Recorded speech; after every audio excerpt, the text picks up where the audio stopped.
one ride to PITX, walking distance to hospitals, at no down payment. Welcome to Northdale Estates.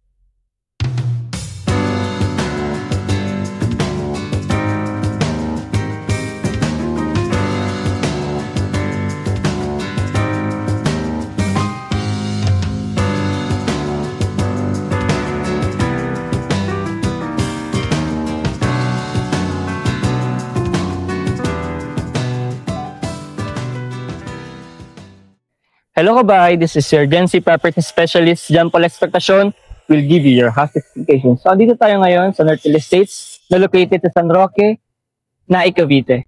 Alam mo kung paano makapunta dito? Sobrang dali lang. From PITX, sumakay ng bus ng Ternate bound Naik.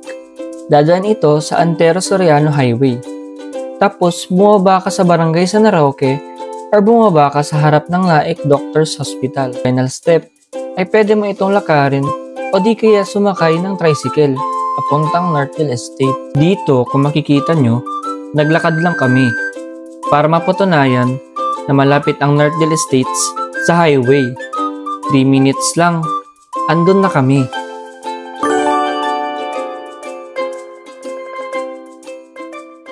Diba sobrang dali lang? Kung handa ka ng i-house tour ang bahay na to, tara house tour tayo.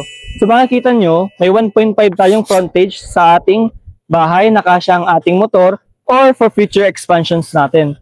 At ito naman ang ating fasad ng ating bahay o harap ng ating bahay. Maganda yung color combination at modern na din yung design. Tara, pasok tayo. So dito naman kay Dahlia Model ay naka basic finish turnover lang siya. Siya may square meters na 36 square meters lot area at may 42 floor area. So, andito ang provisions natin for living area, dining area, at kitchen area. So, dito nga pala, makikita natin, naka-steel na ang ating door at may sliding window na din tayo dito. So, dito naman tayo sa ating kitchen area kung saan natin matatagpuan ng ating kitchen countertop na may libre na siyang stainless sink at may closet na hindi lang siya nilagay kasi baka masira. So, dito naman tayo sa ating toilet and bath. So, dito naman sa ating toilet and bath ay naka-basic features na siya at may toilet at may lavatory na din siya. Dito naman tayo sa ating service area. So, dito sa ating service area, kung mapapansin ninyo, naka-level soil lang siya at hindi siya nakasemento. At kung mapapansin ninyo, andito ang ating jealousy window sa ating CR or sa ating toilet and bath for ventilation. So, andito nakaabang na din ang ating concrete fence sa ating service area para sa ating future expansions. So, magpapa-expand ka na lang at ready na ang iyong service area. So, doon naman tayo sa taas. So, dito naman sa ating stairs, kung mapapansin nyo, combination siya ng steel at concrete.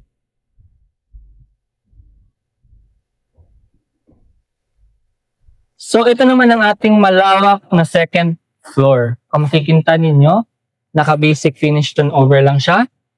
Meron siyang malaking sliding window dito sa harap.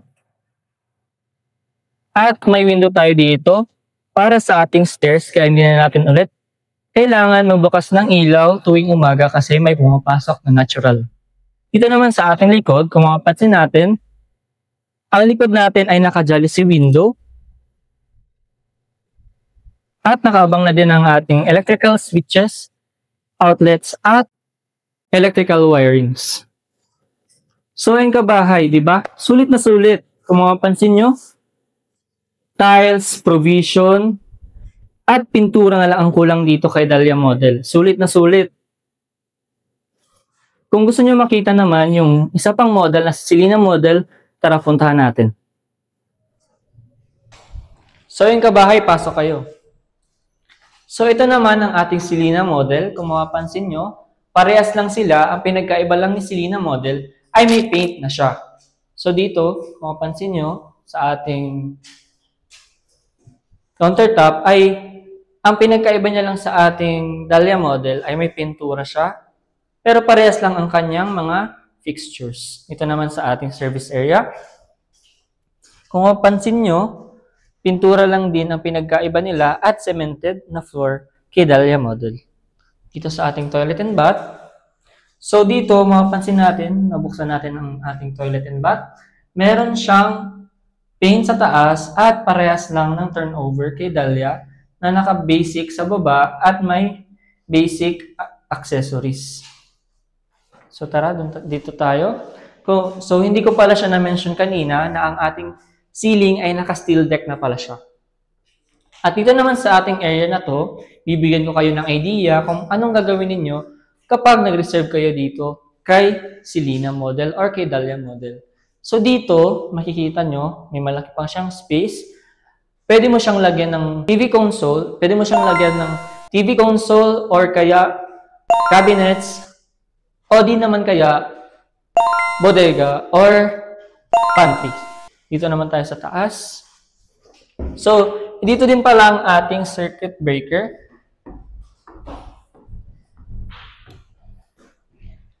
So, ito ang ating second floor kay Selena model. Parehas lang siya kay Dahlia model. Parehas na may sliding window sa harap at may jealousy window sa likod. May mga electrical switches and outlets. Ang pinagkaiba lang talaga dito ni Selena model ay may pintura siya. So, di ba, parehas lang. Pintura lang ang pinagkaiba ni Selena kay Dahlia. Parehas na may 36 flat area at may 42 floor area. Parehas na may provision for 2 bedrooms, 1 toilet and bath, provision for living room, dining area, at kitchen area. O, di ba? Sobrang swak na swak to sa ating pamilya. Kaya naman ngayon, punta natin ang ating dress-up unit para may idea tayo kung anong gagawin natin sa ating unit. Tara! So yun kabahay, andito tayo ngayon sa ating dress-up unit na provision for 1 bedroom. Tara, pasok tayo. So dito sa ating model, makikita natin, andito ang ating living area na mayroong sala set at may center table na.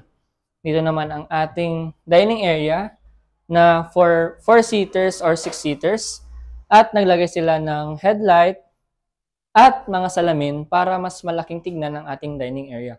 At dito naman sa ating countertop or kitchen area, makikita natin ang ating jealousy window, stainless sink, faucet, at in-improve ang ating mga cabinets at mga head cabinets. Naglagay ng mga head cabinets. Ito naman ang ating stove. Dito naman tayo sa ating toilet and bath. Dito naman sa ating toilet and bath ay naglagay ng tiles at in-improve lang ang ating features. Dito naman tayo sa ating service area. So dito sa ating service area, kung mapapansin nyo, meron tayong bubong na nagpuprotekta sa ulan at sa init. At meron din tayo ditong countertop na for ating daily kitchen.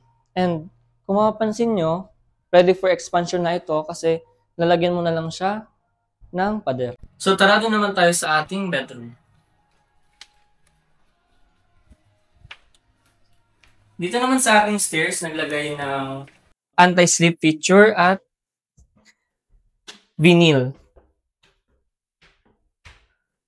So dito din sa ating second floor or sa ating 1 bedroom, naglagay din ng vinyl tiles at mga carpets. At kung mapapansin nyo, meron tayo ditong malaking cabinet. At dito naman sa ating area, meron din tayong maraming salamin na nagpapa-expand sa ating space at another na cabinet. So, di ba, ang lawak-lawak nito kasya pa ang isang bedroom. So, doon naman tayo sa isang model na 2 bedrooms. Tara! Ayun kabahay, andito tayo ngayon sa labas ng ating dress-up unit. Kung mapansin nyo, sa harap ng ating dress-up unit, naglagay sila ng bubong para may protection tayo sa ulan at sa init. Tara, pasok tayo. Dito naman, pagpasok natin, bubungad sa atin ang ating living area. Naglagay sila ng sala set, center table, at centerpiece. Diba? Sobrang cozy. Sarap dyan mag-relax. Ito naman tayo sa dining area natin. So, ito ang ating dining area. Perfect para sa pagsalo-salo ng ating family. At katabi naman nito ay ang ating countertop or ating kitchen area.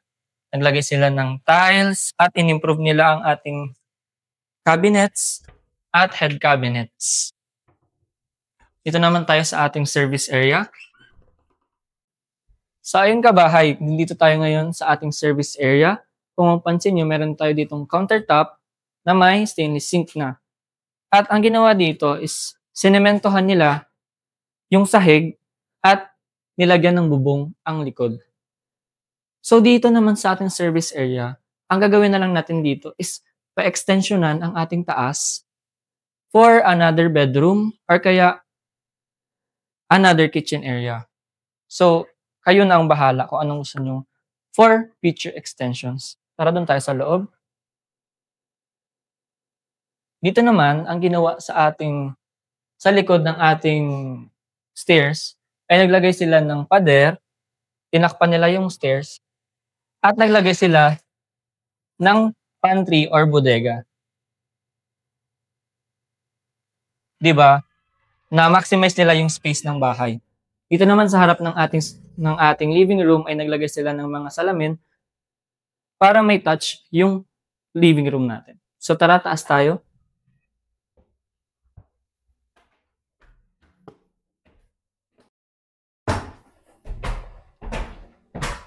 So dito naman tayo sa ating first bedroom, saan makita natin ang ating double deck.